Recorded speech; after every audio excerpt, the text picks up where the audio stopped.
안녕하세요. 데이브입니다. 오랜만에 또 시작을 찍겠습니다. 크리스마스 이브인데 다들 추워가지고 어디 다니지도 못하겠네요. 주말에 래프로 행보를 하고 있는데 순간점 관련해서 까지 라이브 할 때는 계속 얘기를 하지만 라이브로 시청 못 하시는 분들도 계시니까 중간에 좀 뭐랄까 큰 변곡점이 있을 수 있는 자리에서는 좀 집중을 하는 편이죠. 제가 마지막 찍을 때가 여태 찍었죠. 여태 한 번 더 떨어지고 안 내려 올라갔다가 다시 떨어지든가. 그래서 요때 이게 내려온 게 세 가지일 수도 있고 세 가지 움직임일 수도 있는데 내 경험상 이거는 충격 파동의 형태가 훨씬 유리할 거다, 볼 거다. 또 아마 사파 같은 걸 만들고 한 번 더 저점을 깰 거다. 그때 요때에서 좀 단계적으로 롱을 좀 먹고 다시 한번 하락하는 걸 매일 보고 있다. 아직도 그 관점은 변하진 않았습니다. 예상했던 대로 조정 후 한 번 더 떨어졌고 1, 2, 3, 4, 5로 나온 게 아닌가 하고 있고요.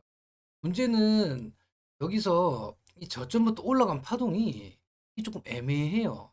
이 하필이면 마지막 파동이 너무 늘어나 버려서 CPI 발표를 다 쳐버리고 FOMC 때 발표하면서 좀 안 좋은 악재가 터지면서 나스닥이 10% 급락하면서 비트도 같이 10%로 같이 급락해 버려가지고 좀 어떤 이런 형태의 조정이었으면 다시 상승도 생각하고 뭐 하락도 생각하고 여러 가지 관점을 좀 생각했을 건데 이 녀석이 명확하지가 않아요. 올라간 파동 자체가 길이가 하나, 둘, 셋, 넷, 다섯 개의 충격 파동으로 생각하려고 하니 5번 파동이 너무 길고요.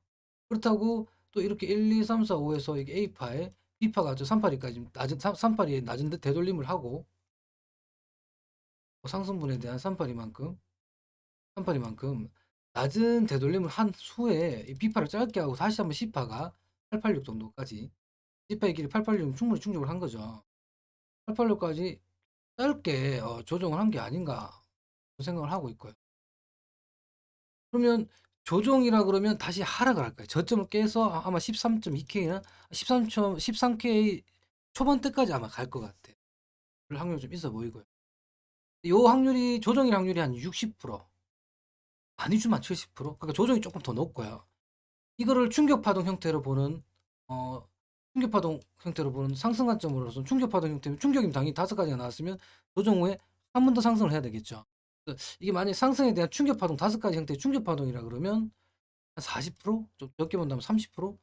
그러니까 상승이냐 하락이냐를 얘기했을 때 조금 뭐 물론 상승이라고 해서 무조건 뭐 여기서 올라간다는 건 아니고요. 제 생각엔 하여튼 이 고점을 다시 넘길 거냐 안 넘길 거냐 뭐 보다 너는 개인적으로 어떻게 생각해? 라고 얘기했을 때는 저는 상승을 한 60에서 한 70% 정도 보고 정리할게요. 하락을 60%에서 70% 보고 있고요. 상승을 40%에서 30% 보고 하락을 좀 더 높게 평가하고 있습니다. 그래서 요때도 계속 이게 조정일 수 있긴 한데 이 고점 넘긴다 그러면 이건 조정이었겠지만 한 번 더 떨어진다 그러면 이걸 지키고 이 첫 번째 파동이 상승이 나와야 되는데 그게 포인트다라고 얘기했는데 옆으로 가버렸기 때문에 옆으로 간다는 건 조정이고 당연히 한 번 더 떨어지겠죠. 역시 한 1, 2, 3, 4, 5로 떨어졌기 때문에 요거에 대한 우리가 갖고 있는 게 이 상승은 세 가지인지 이 상승은 세 가지로 올라간 건지 아니면 다섯 가지 올라간지 알 수가 없어요. 이 상승 파동에서 다섯 가지라 그러면 충격 파동이고 세 가지라면 조정 파동이겠죠.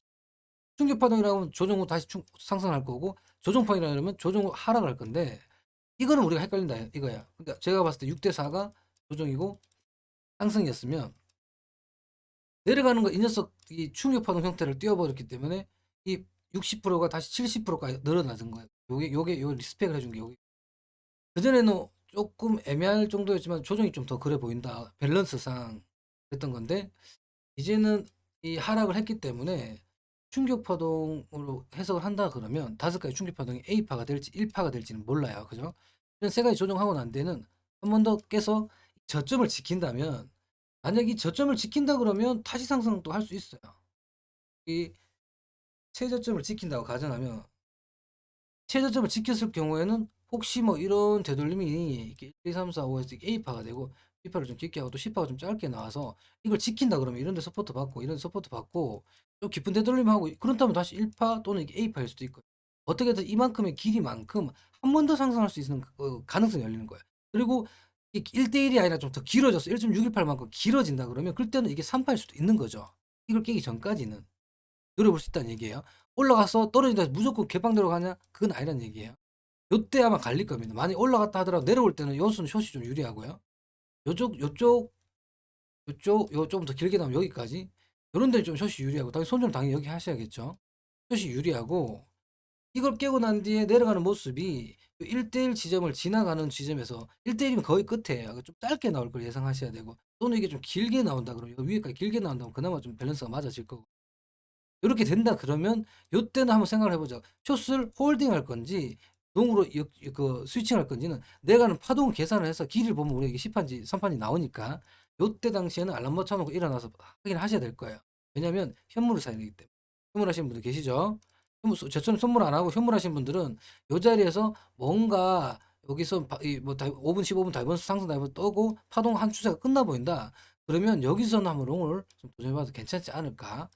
여기서 올라가서 이런 식으로 떨어지든 이런 식으로 떨어질 수 있을 또는 지금 또 아직 옆으로 가고 있대. 어제 PC 발표 때 너무 나스닥이 흔들어 버려 차트가 좀 이상해졌는데 요거는 전 5가지 형태로 본다 했죠. 1, 2, 3, 4, 5로 본다 했죠, 요거는.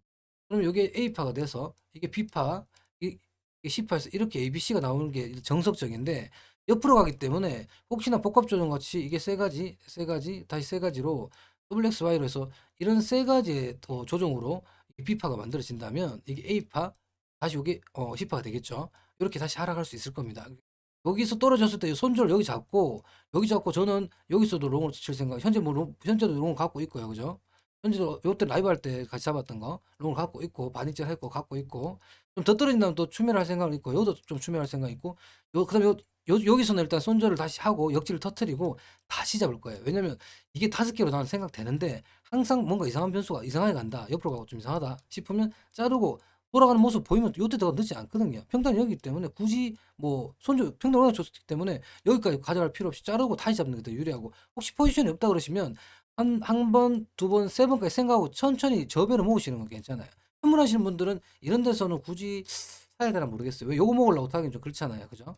그래서 현물하시는 분들 지금 차기는 요때 아니면 애매하고 혹시나 떨어져서 요때 돌아가는 모습 요때는 한번 사볼 만해요. 요만큼이라도 한 10% 가까이 드실 거예요 아마.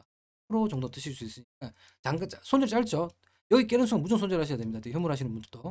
요런 만약에 떨어진다면 이렇게 떨어진다면 여기서 한번 덤벼보시든가. 선물하신 분들은 요때 한번 덤벼볼 수 있고 그러지 않다 그러면 올라가서 선물하신 분들 여기서 쇼치시고 요 정도에서 쇼치시고 손절 여기 잡으시고 하락했을 때 여기서 받치는지 보시라고.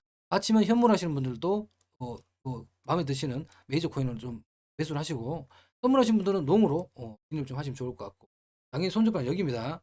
살짝 깼다 올라올 수 있지만 이런 거 생각하지 마세요. 항상 저점을 깨졌을 때 내 관점이 틀어졌을 때는 그 자리가 손절가가 돼야 됩니다. 손절가랑 내가 진입하는 가격이 너무 거리가 멀어서 손실이 크다. 그럼 진입하는 비중을 줄이셔야겠죠. 현물이든 선물이든 비중 자체를 손절가가 멀 때는 절대적인 거 없어요. 베팅할 수도 있죠. 하지만 항상 보수적으로 실은 지켜야 됩니다. 손절가가 멀다 그러면 확신을 한다 하더라도 항상 비중을 많이 넣지는 마세요. 올라가는 모습이 5가지 확실히 주고 다시 한번 떨어졌을 때 새로운 소스를 줬죠 우리한테. 요때 덜 들어갔던 나머지 시들을 요때 넣으셔도 늦지 않습니다. 2차 진입하고 2차 진입하고 또는 '난 다 모르겠다. 너무 어렵다.' 그러면 올라갔다가 떨어졌다 요때 사세요. 요때 사지 마시고 자신 없으신 분들은 올라갔다 떨어질 때 요거 라이브 할 때마다 제가 다 알려드리니까 점심 저녁 라이브 할 때 참여하셔서 큰 관점들 공유 좀 했으면 좋겠네요. 요런 식으로 큰 관점은 요렇게 내려간다. 길어지면 저점 깬다. 요게 현재 저의 메인입니다. 한 60% 70%를 요렇게 생각하고 있고 혹시나 이게 내려온 게 3가지를 한다는 거는 저는 지금 잘 모르겠어요. 이 고점을 넘긴다 그러면 잘 모르겠어요. 여기서 자꾸 손절 당할 것 같아요, 아마. 손절 당할 것 같고 선물 샀던 것도 다 요런 데 다 팔 거고요. 그리고 여기서 떨어지는 거 보고 여기서 다시 롱으로 갈아탈지는 요때 생각하고 요때 생각하자고요. 그렇게 생각하고 있습니다. 감사합니다.